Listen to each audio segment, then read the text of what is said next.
안녕하세요. 격투기 스케이트 트레이너 김석훈입니다. 다양한 격투기 기술을 간단하고 알기 쉽게 전해주는 트레이너입니다. 현재 저는 인천 부평에서 플레임짐이라는 체육관을 운영하고 있습니다. 빡독 스피치로 많은 분들에게 동기부여도 받고 이번 기회에 저의 이야기를 나누고 싶어서 스피치를 신청하게 되었습니다. 지금껏 저는 운동하면서 지내왔어요. 남들과는 조금 다른 길을 걸어왔습니다. 제가 걸어온 길은 순탄치만은 않았어요. 오늘은 제가 겪은 3번의 위기에 대해 이야기해보려 합니다. 첫 번째 위기는 제가 중학교 때 찾아왔어요. 저희 집은 아버님이 술을 좋아하시고 알코올에 중독이 되신 상태였습니다. 가난한 환경에 학자금을 낼 형편이 안 되었죠. 그렇지만 학업은 계속하고 싶었습니다. 그때 당시 체육 선생님에게 학자금을 면제해 준다는 얘기를 듣고 역도를 시작하였습니다. 또래 친구들에 비해 기량은 떨어지고 긴장하는 통에 첫 대회 꼴등을 했습니다. 역도는 처음 해본 운동이라서 어떻게 보면 당연한 결과였어요. 저보다 뛰어난 신체 능력을 갖고 있는 친구들이 많이 있기도 했고요. 이대로는 안 되겠다라는 생각이 저의 머릿속에 감돌았습니다. 저는 스스로 일어나야 했습니다. 저반의 방법으로 처음 위기를 극복하기 시작했는데요. 그 방법은 2배 훈련법이었습니다. 다른 선수들보다 딱 2배 더 연습하기 시작했어요. 그래서 저는 친구들보다 2배는 해보자라고 시작한 게 새벽 운동, 주말 운동을 하게 되었습니다. 매일 혼자서 역도장문을 열고 아무도 없는 역도장에서 운동을 하다 보니 아령들기, 복근, 스쿼트 등 근력 운동을 많이 하게 되었고 근력이 늘어나는 걸 느낄 수 있었습니다. 들지 못하는 무게를 들기 시작하고 점점 기록이 늘더니 이제는 저보다 앞선 친구들과 기록이 비슷해졌습니다. 경기 결과로도 저의 2배 훈련법 효과가 증명되기 시작했어요. 시합에 출전해 보니까 3등, 2등, 1등까지 기록을 세우게 되었죠. 이렇게 저는 노력은 배신하지 않는다는 걸 직접 증명하기 시작했어요. 이렇게 첫 번째 위기는 2배 훈련법으로 스스로 탈출할 수 있게 되었습니다. 두 번째 위기는 한 번에 여러 고통이 찾아왔어요. 오랫동안 해오던 운동을 갑작스럽게 쉬게 되었습니다. 한 선배의 구타로 허리에 부상을 입었고 더 이상 바벨을 들 수 없게 되었습니다. 이제는 뭐 해 먹고 살지라는 현실적인 문제부터 좋아하는 운동도 못하니 절망 속으로 떨어진 기분이었습니다. 그렇게 목표도 없던 생활을 하던 중 군대에 다녀왔어요. 하지만 얼마 지나지 않아서 더 큰 충격이 찾아왔습니다. 바로 아버지의 임종이었죠. 사랑하는 아버지를 하늘로 먼저 보내고 삶의 희망도 미래에 대한 확신도 사라졌습니다. 그러던 도중 격투기를 접하게 되었습니다. 그 시절 운동은 저의 고통을 잊게 도와주었어요. 하루에 3시간씩 줄넘기, 자세 연습, 샌드백 치기, 미트 훈련 등 스스로의 고통을 잊으려고 몸이 지칠 때까지 계속 운동을 했습니다. 당시의 슬픔과 아픔을 자기 자신을 위한 운동으로 극복했습니다. 그러다가 다니던 체육관이 문을 닫고 다른 체육관으로 옮겼습니다.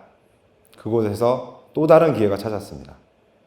종합격투기를 가르치던 체육관이라서 모든 무술을 배울 수 있었죠. 킥복싱, 주짓수 등을 다시 시작했습니다. 그때 킥복싱, 주짓수를 시작하면서 저보다 조금 더 수련한 관원과 스파링하다가 졌었어요. 그 실패를 다시 밑거름 삼아 대회에 나가기 결심했죠. 처음 주짓수 대회에 나갔는데 패배하고 보니까 옛날 기억이 떠올랐어요. 중학교 때처럼 열심히 해서 한번 이겨보자 다짐했습니다. 하지만 다짐과는 무색하게 나가는 대회마다 계속 졌습니다.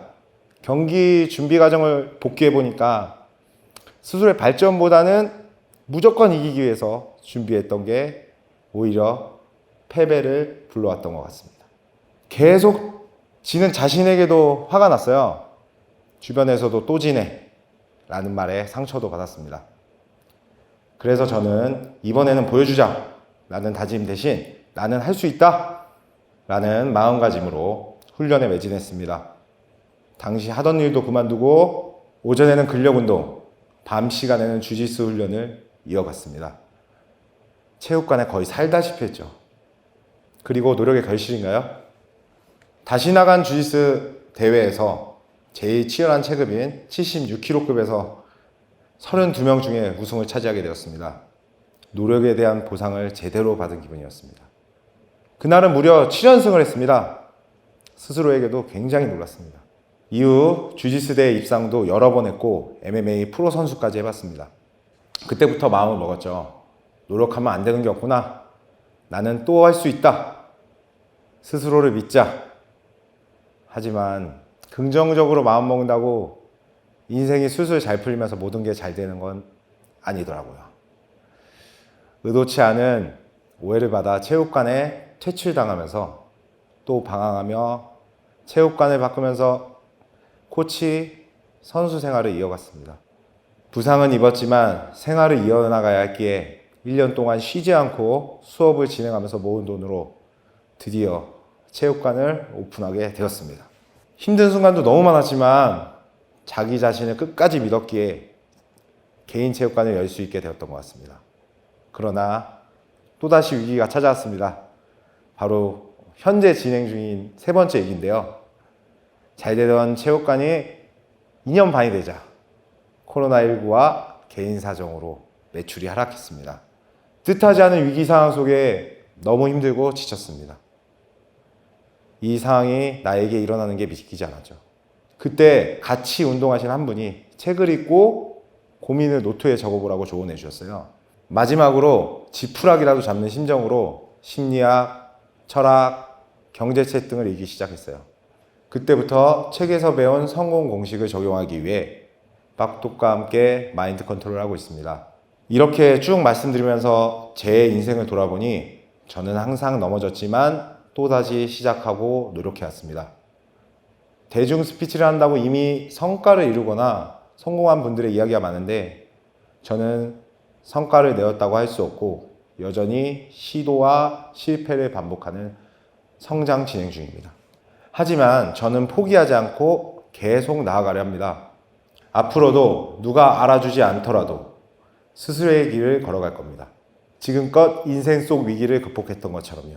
이제 후회하면서 뒤를 돌아보지 않고 앞으로 묵묵히 달려가겠습니다. 마지막으로 자영업을 하시거나 운동하시는 분들에게 함께 다시 시작해보자고 말하고 싶어요. 지금 이 위기도 끝이 있을 거라 생각합니다. 저에게는 노력은 배신하지 않는다라는 좌우명이 있었습니다. 하지만 빡독을 하고 여러 사람들과 좋은 영향력을 함께 나누면서 좌우명이 바뀌었어요. 바로 같이 노력하면 배신하지 않는다입니다. 같이 노력해서 힘든 상황에서 희망을 만들어 갔으면 좋겠습니다. 오늘 저의 이야기를 들어줘서 감사합니다.